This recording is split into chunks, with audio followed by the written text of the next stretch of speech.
Hello दोस्तों, कैसे हैं आप लोग। आई थिंक आप सब लोग अच्छे होंगे और आपकी तैयारी सबकी अच्छी चल रही होगी।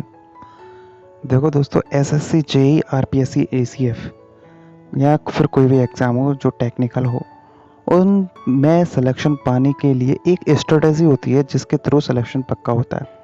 आप लोगों को ये नहीं पता होता है कि किस तरीके से तैयारी करनी चाहिए।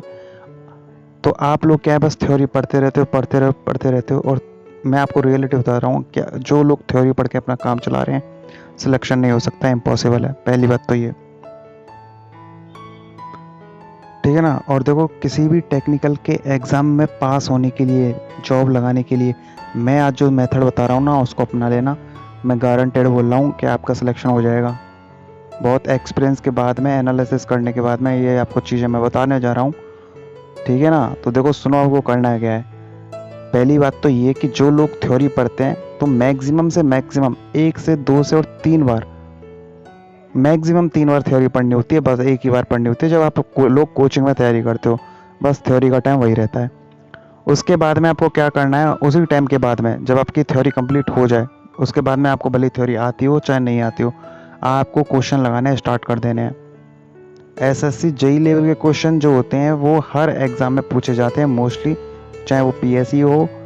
वही क्वेश्चन कहीं ना कहीं घूमते रहते हैं। तो उसको सोचो, ऐसा होता क्यों है। जैसे आईईएस का जो एग्ज़ाम होता है ना, उसका लेवल एकदम डिफरेंट होता है, सिलेबस एकदम डिफरेंट होता है। और गेट का जो सिलेबस होता है वो डिफरेंट होता है। ये दो ही बॉडी ऐसी होती हैं जो कि क्वेश्चन के पैटर्न को डिज़ाइन करती हैं या क्वेश्चन मेकिंग का काम करती हैं। अब सोचो, जब इनसे हट के कोई एग्ज़ाम होता है ना, तो उसमें क्या होता है कि जो क्वेश्चंस जेई लेवल के होते हैं, या फिर जो क्वेश्चन किसी और एग्ज़ाम में पूछे जाते हैं, तो वही क्वेश्चन क्या है कि सब जगह घूमते रहते हैं। इसलिए क्वेश्चन जो होते हैं वो टेक्निकल फील्ड में लिमिटेड होते हैं। नया क्वेश्चन डिज़ाइन करते हैं तो वो गेट वाले होते हैं या फिर आईएससी वाले होते हैं, आईईएस वाले होते हैं, और जो कि बहुत ज़्यादा लेवल हो जाता है। मैं बात करता हूँ एसएससी जेई की या फिर कोई भी पीएसयू लेवल की, जिसमें कैलसी एप्लीकेबल नहीं होता है। उस पेपर में सिलेक्शन पाना बहुत ही ईजी होता है। मैं यूँ कह लूँ कि सिलेक्शन क्या, कि टेक्निकल पेपर में नंबर लाना बड़ा ईजी होता है, पर आपका डिपेंड करता है सिलेक्शन नॉन टेक पे, ठीक है ना। अब आपको करना क्या है कि जितना हो सके क्वेश्चंस करें। अब मैं बताता हूँ क्वेश्चन कहाँ से करने हैं। पहले तो ये सुन लो कि एसएससी जेई आरपीएससी एसीएफ का जो एग्ज़ाम होगा, उसका लेवल सेम क्यों रहेगा, क्योंकि आरपीएससी एईएन का पेपर जिन्होंने दिया था उनको बहुत अच्छे से पता होगा कि आरपीएससी एईएन में मैकेनिकल, सिविल, इन सब का सिलेबस जो था, सिलेबस क्या सॉरी, जो क्वेश्चन का पैटर्न था वो किस लेवल का था। समझ में आ रही बात। क्योंकि ये जो बॉडी होती है ना दोस्तों, क्योंकि इसमें जब कैलसी एप्लीकेबल है ही नहीं। और दूसरी बात, ये जो पेपर होते हैं प्री वाले, इनमें मतलब एक ही पेपर है, ऑब्जेक्टिव पेपर है, तो क्वेश्चन उसी टाइप के आएंगे। तो आपको करना क्या है, आपको पीएसयू के जितने भी एग्ज़ाम है, लाइक सीआईएल हो गया, वाईजैक हो गया, और भी जितने भी एग्ज़ाम जैसे होते रहते हैं, इसरो हो गए, इसरो के क्वेश्चंस हो गए, है ना। तो ये ही क्वेश्चन आपको बहुत ही टाइम से जो पहले से चलते हुए आ रहे हैं, प्रीवियस ईयर के जितने भी क्वेश्चंस हैं वो आप अच्छे से कर लो। उसमें मोस्टली तो थ्योरेटिकल ही होते हैं। जिन्होंने थ्योरी पढ़ रखी है उनको थ्योरी वापस पढ़ने की इसलिए ज़रूरत नहीं है, क्योंकि अगर आप किसी क्वेश्चन में फंसते हो, अटकते हो, तो आपको उस क्वेश्चन के थ्रू उस थ्योरी पे जाना है, उस क्वेश्चन की रिलेटेड थ्योरी पे जाना है, क्योंकि जिससे आपको क्या पता लगेगा कि एग्जामिनर जो होता है वो, या फिर एक क्वेश्चन जो पैटर्न होता है वो किस तरीके के क्वेश्चन इन रियलिटी में पूछे जाते हैं, या पूछे जाते हैं। ऐसा क्या होता है कि इससे क्या होगा कि आपको, जो आप बहुत सारी चीज़ें करते रहते हो जिनका कोई मतलब नहीं होता है, वो चीज़ें क्या हो जाएंगी, ख़त्म हो जाएंगी, और आपको आइडिया लग जाएगा कि अच्छा इस तरीके के क्वेश्चन पूछे जाते हैं, ठीक है ना। तो आपको बस एसएससी जेईएन के क्वेश्चन, पीएससी के क्वेश्चन, जितने भी पीएसयू के अब तक क्वेश्चन हुए हैं वो सारे क्वेश्चन, आरपीएससी के अंदर अगर एईएन है तो एईएन वाला पेपर डिज़ाइन जो हुआ था वो वाला, कोई किसी भी अगर टेस्ट सीरीज है तो उसके क्वेश्चंस एसएससी जेई से रिलेटेड जो भी होते हैं, क्योंकि इसी पैटर्न पे चलती हैं सारी, तो वो सारे क्वेश्चंस आप कर लो।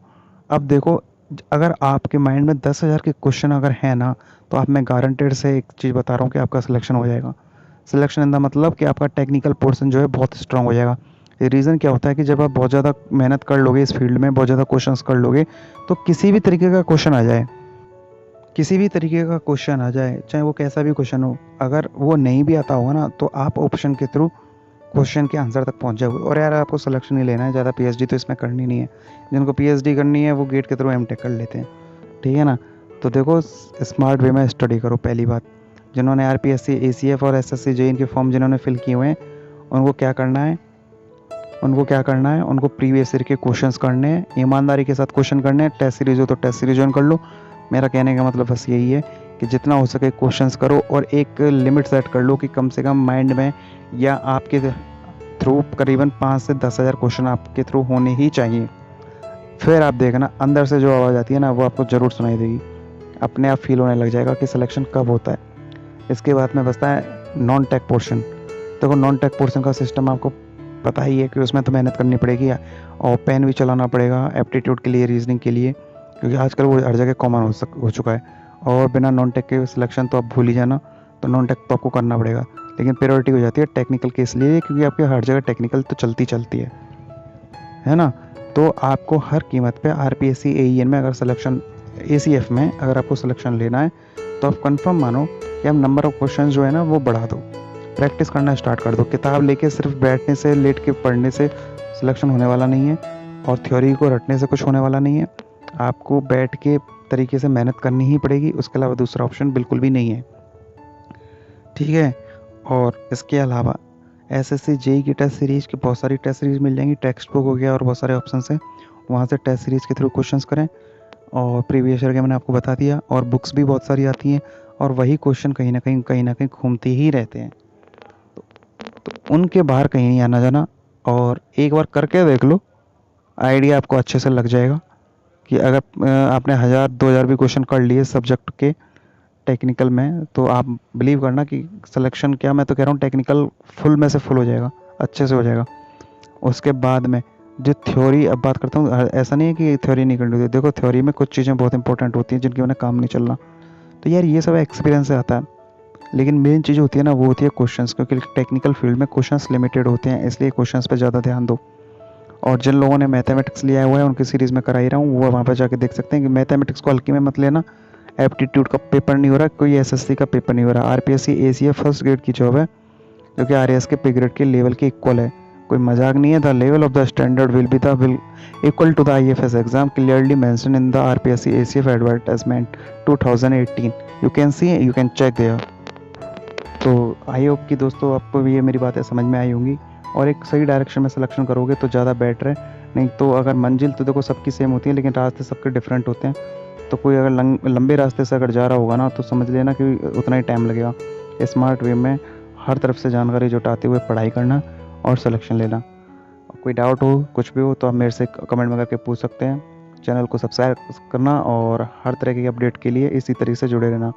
और अगर आपका कोई क्वेश्चन है तो आप मेरे को कमेंट में करना और जिसमें मैं वीडियो बना सकूं। Thank you so much, bye bye, take care.